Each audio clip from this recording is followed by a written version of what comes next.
The horror at Ground Zero in New York City is hard to imagine, but some of our local emergency workers don't have to imagine. They were there as part of a DMAT, or Disaster Medical Assistance Team. They weren't sifting through the rubble, but they had a very important job.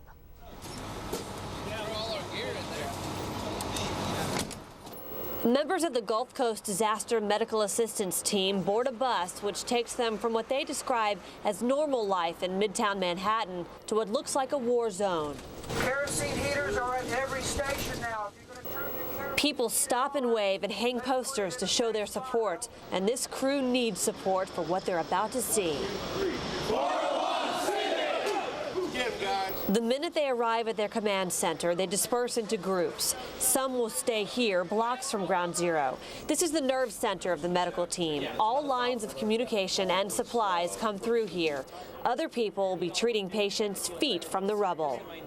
We are in a medical treatment unit inside a tent around the perimeter of Ground Zero. We're actually blocks away from where the towers collapsed. But even this far away, everyone here has to wear a respirator and a hard hat just in case any debris or smoke blows this way.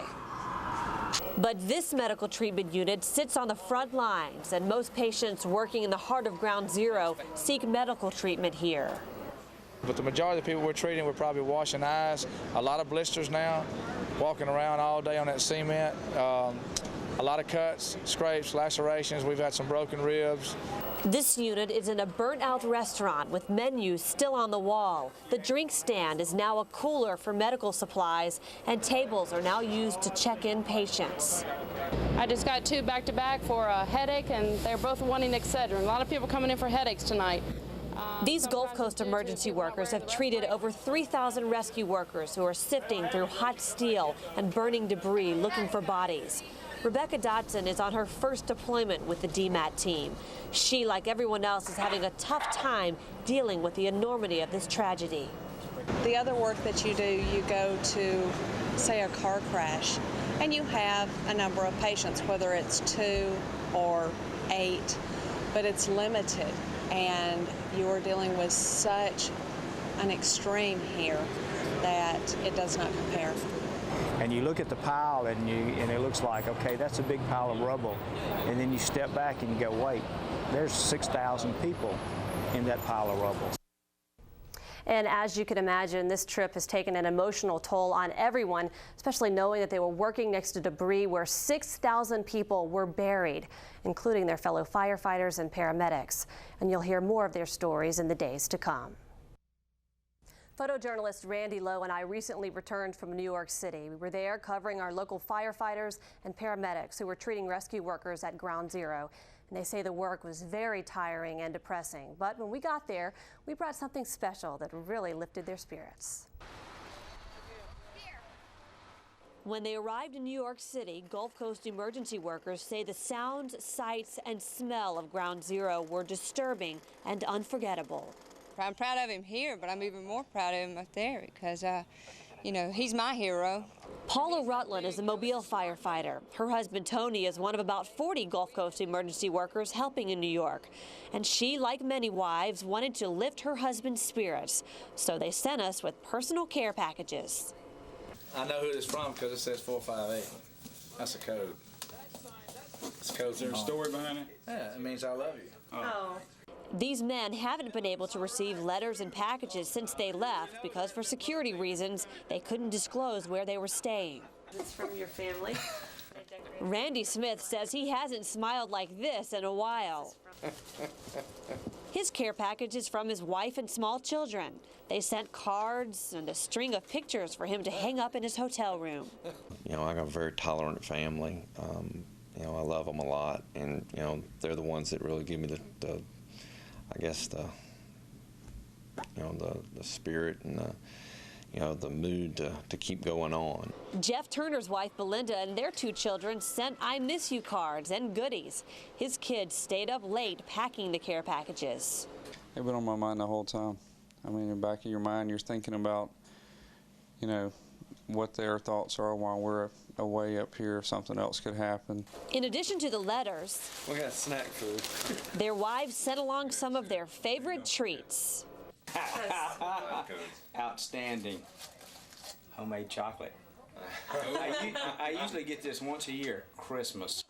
Each package had a special touch of home. Dr. John McMahon got the weekend sports pages, and Tony Rutland got fur from both his cats and a piece of a plant from his house. Polly is sweet. She thinks about other people a lot.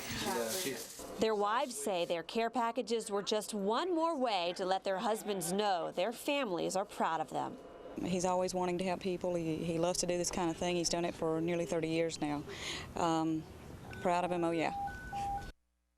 And as you can see, it really made their day to open those care packages. They had been so down, and their mood changed instantly when they opened those packages. It looked like it was quite a surprise to them all. Oh, they were totally shocked. Well, I imagine it gives you a lot of satisfaction being a part of all that, being the bearer of good tidings. Oh, it really did. I couldn't wait to give them those packages. We had driven 20 hours, and it was just great to be a part of that. Looking forward to seeing part 2. Oh, thanks, Mel. Thanks, Gina. We've all seen the television images of Ground Zero, and we've heard from people who say seeing it up close is very different. And that was certainly the case for Gulf Coast emergency workers who traveled to Manhattan to help in the recovery effort. But we want to caution you, some of the things you're about to hear may be disturbing. When I look at that pile of wreckage, I'm realizing I'm looking at the burial pyre of over 6,000 people, including a lot of my brother paramedics. Jeff McCann is one of 40 Gulf Coast paramedics who can't stop thinking about death. Not only the thousands of victims who worked inside the World Trade Center towers, but also the paramedics who died trying to save them. I noticed hanging from this pole right here was an empty IV bag with an IV connector to it. And the thought hit me that right on this spot, it's clean now, but then, it was a mess. And the thought hit me that one of my brother paramedics on this very spot was fighting to save somebody's life out of that disaster. Many Gulf Coast paramedics and firefighters went to New York to help treat the thousands of rescue workers. Many of those workers are injured while working in the 16-acre pile of twisted steel and debris. Firefighter Tony Rutland says working near the pile is unsettling. My opinion is we're probably breathing slivers of glass, concrete, sheetrock, and probably people. You said you're breathing people? Well, a lot of them people, they're imploded. They just demolished. So there's not a lot of bodies are not going to be found. So the glass and the sheetrock, and the only thing in that pile down there is steel. There's no wood, there's no sheetrock, there's no glass. So all of it's just floating around. And that's hard to comprehend or accept. I'm trying to put it into words, and it's very difficult. It really is. It's just unbelievable. Things that if you don't see it, you can't understand it, and we probably can't really describe it adequately to you. I have interviewed so many of these emergency workers, and I could not understand why they couldn't describe what they saw at Ground Zero. But my photographer and I, Randy Lowe, just came from Ground Zero, and what we saw is beyond description. It is overwhelming. But as far as being difficult, it is difficult because you gotta do your job, and it's like being at a funeral home the whole time you're there because they're steady pulling bodies out and body parts, and each body part that comes out or clothing or anything they find that's dealing with a person, it's being blessed by a priest. Mel and our local crews told me it wasn't until they came home that the impact of what they saw fully sunk in. Well, Devin, of course, you were there. How did seeing all that affect you? It was the saddest sight I've ever seen, and every day that I've been home, I've thought about it, those poor, poor people who are trapped in that pile. So it's been very depressing for me. Of course, we'll have part 3 tomorrow night. While many Americans are focused on the threat of anthrax, work continues at Ground Zero, and nothing can prepare you for what you see when you see it personally. That's true not only for photojournalist Randy Lowe and I, but even more so for our 40 Gulf Coast emergency workers who traveled there as part of a medical assistance team. On September 10th, no one would have thought this deli would soon be called Medical Station 4, or that the American Express building lobby would be transformed into a triage unit, or that the World Trade Center would look like this. It is sort of like looking at a Spielberg movie with some ungodly special effects. It may look like a movie, but Peter Brown knows all too well it's real. He'll also tell you he wasn't prepared for this when he arrived in New York. The size and the scope of the devastation cannot be properly displayed on television. You just can't can't consume all the information that's presented with pictures or video. And I have to agree, I saw plenty of TV footage before I came to New York, but nothing compared to seeing it in person. I had to suit up in coveralls to keep ashes from my clothes, and I remember at this point I was in shock. It's just hard to believe that there's 6,000 people in there. You don't see any people. I didn't see the crews recover bodies of anyone, but I heard plenty of sad stories, especially when someone found the body of a firefighter who was lost. Our local crews say it's a chilling image you can't totally understand unless you see it in person. We found the body last night, or the rescue workers did, the body of a fireman, and they put a flag over him, and when he was taken out to be taken to the morgue, I suppose there were 200 or 300 police officers and firemen that were all lined up, saluting. It was a sight because every one of them were weeping. And every one of these rescue workers is exhausted from the countless days of searching for bodies. Jeff McCann is a Pensacola paramedic. He's performed first aid on some of these workers, and he's heard their stories. The worst part is knowing they aren't going to find anyone alive. I can see it in their faces. I can see the grief and the pain and the exhaustion as these people work and work and work, even though we've reached a time now where there's really no hope left. And all our local workers can do is be there to treat their wounds and offer support. I can promise you there was not a single firefighter, not a single paramedic, not a single EMT that the minute they saw it didn't say, I want to be there helping. There wasn't a single police officer who didn't want to be here helping. And what a lot of people don't know is that every single member of that disaster medical assistance team is a volunteer. They don't get paid for their work. They don't get paid for their countless hours of training. But I'm sure they feel the training was well worth it. Oh, they said there's no better feeling knowing that they could be there helping. We'll hear from you again on Monday night. You could also hear words of prayer at Ground Zero. 3 of our local chaplains traveled there to offer spiritual comfort to those in need.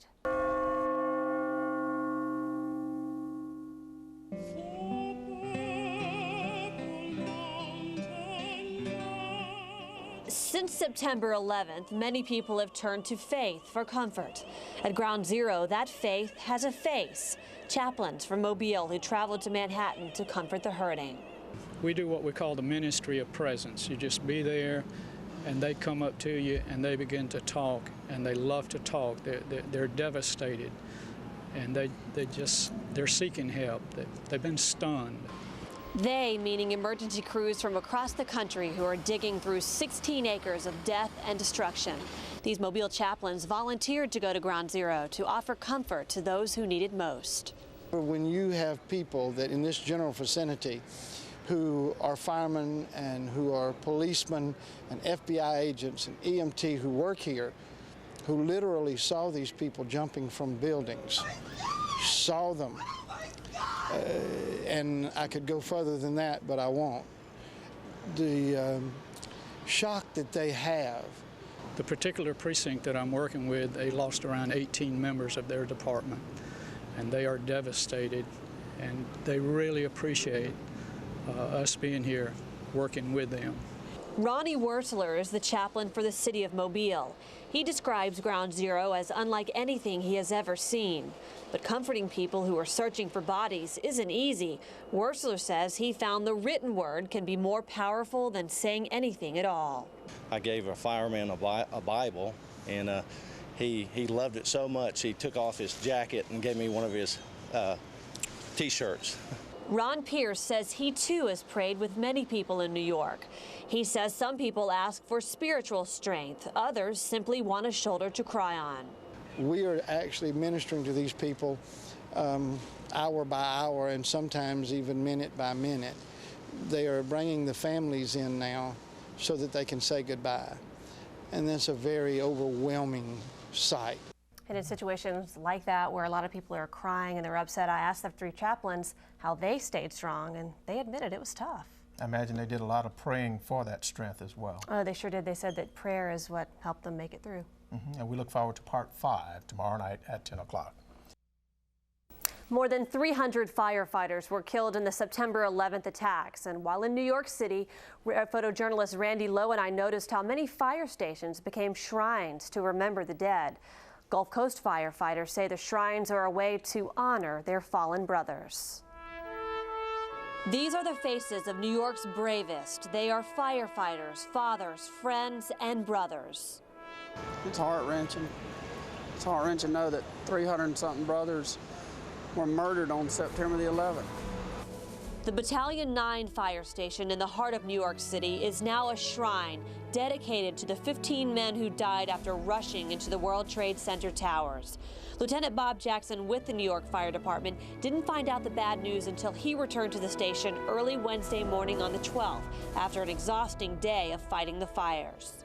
That's when I found out all was lost from this firehouse. We had a hope that 54 engine was in a hospital. We thought we had some information like that. And once I found that out, I just broke down. And there have been so many tears shed by people who visit this special place. Randy Smith with Mobile Fire Rescue says he feels a brotherhood with these men, even though he never knew them personally. Many miles may separate Mobile from Manhattan, but there is a special closeness. It hurts, it really does. I had one captain last night I got to talking to for about 30 minutes, and he had said something just like another firefighter on TV said, said somebody asked me the other day about where my brother's at out here. He said, we're wearing them, we're breathing them, we're eating them, they're all over us. And, he's right. In addition to the notes of sympathy written to the firefighters' families and cards, flowers, and posters, this giant statue is also dedicated to the firefighters.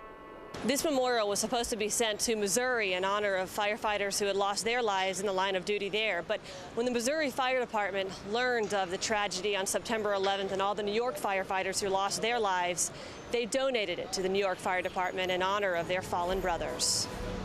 Gulf Coast firefighters say seeing this in person gives them a sense of comfort and peace. Cecil Johnston was speechless when he first saw it. It took my breath away. It was unbelievable.